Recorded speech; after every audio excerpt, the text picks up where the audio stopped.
নমস্কাৰ, মই Sabuj Mondal. Welcome to Roy academy junior.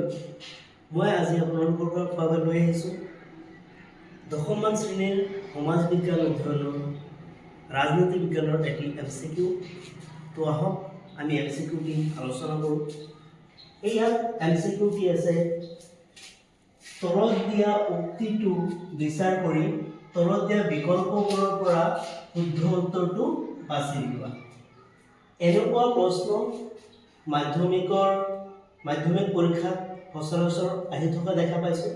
সেইকাৰণে এনেকুৱা প্ৰশ্ন এটা আমি আলোচনা কৰিবলৈ ওলাইছোঁ। ইয়াত কোৱা হৈছে তলত দিয়া উক্তিটো বিচাৰ কৰি তলত দিয়া বিকল্পবোৰৰ পৰা শুদ্ধ উত্তৰটো বাছি লোৱা। এতিয়া উক্তিটো হ'ল বাহ্যিকভাৱে ভাৰতবৰ্ষ কোনো বিদেশী শক্তিৰ তলতীয়া নহয় আৰু আভ্যন্তৰীণভাৱে ভাৰতবৰ্ষ কোনো বিশেষ শক্তিৰ দ্বাৰা পৰিচালিত নহয়। ইয়াৰ পাছত কৈছে ওপৰৰ উক্তিটোৱে তলৰ কোনটো বিকল্প বুজাইছে। তেতিয়া আমি বিকল্পখিনি চাওঁ। অপশ্যন এ দিছে ভাৰতে কোনো বিদেশী ৰাষ্ট্ৰৰ লগত সম্পৰ্ক নাৰাখে। অপশ্যন বি ভাৰতে কোনো তন্ত্ৰ শক্তিৰ দ্বাৰা পৰিচালিত নহয়। ভাৰতবৰ্ষ এখন সাৰ্বভৌম ৰাষ্ট্ৰ। ভাৰতবৰ্ষ এখন সমাজবাদী ৰাষ্ট্ৰ। এতিয়া আমি এই MCQটো যদি আলোচনা কৰোঁ, আমি প্ৰথমতে চাব লাগিব আমাৰ উক্তিটোলৈ।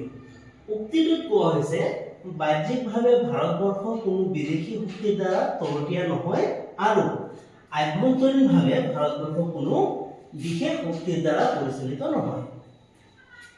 এই কথাটো আমাৰ তলৰ অপশ্যন কোনটোৱে বুজাইছে। ইয়াত প্ৰথম অপশ্যনটোতে কৈছে ভাৰতে কোনো বিদেশী ৰাষ্ট্ৰৰ লগত সম্পৰ্ক নাৰাখে। গতিকে ইয়াত যিটো কথা কোৱা হৈছে বিদেশী ৰাষ্ট্ৰৰ লগত সম্পৰ্ক নাৰাখে, এই কথাটো সমগ্ৰ ৰাষ্ট্ৰৰ ক্ষেত্ৰতে ভুল। এনেকুৱা ধৰণৰ অপশ্যন দিব পাৰে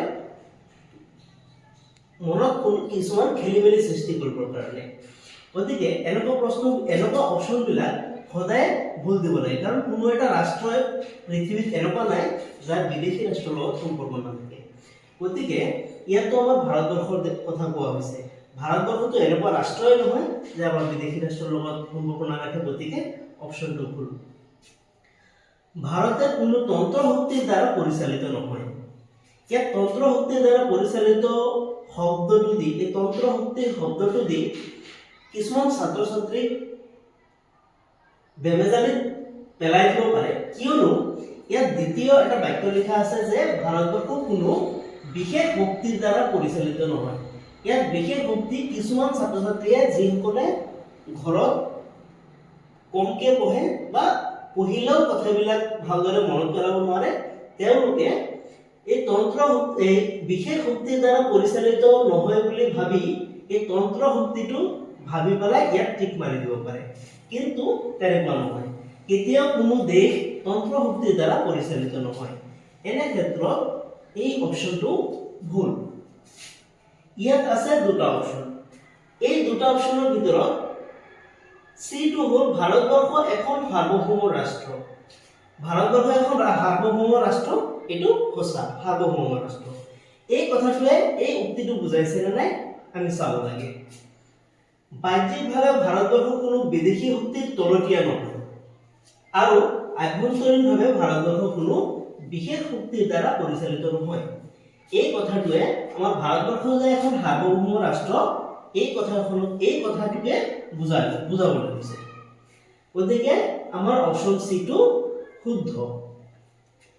এনেকুৱা ধৰণৰ MCQ সকলো ধৰণৰ আলোচনা কৰা হয়। ইয়াত অষ্টম, নৱম, দশম শ্ৰেণীৰ সকলো শিক্ষাৰ্থীৰ বাবে সকলো বিষয়ৰ ওপৰতে পাঠদান দিয়া হয়।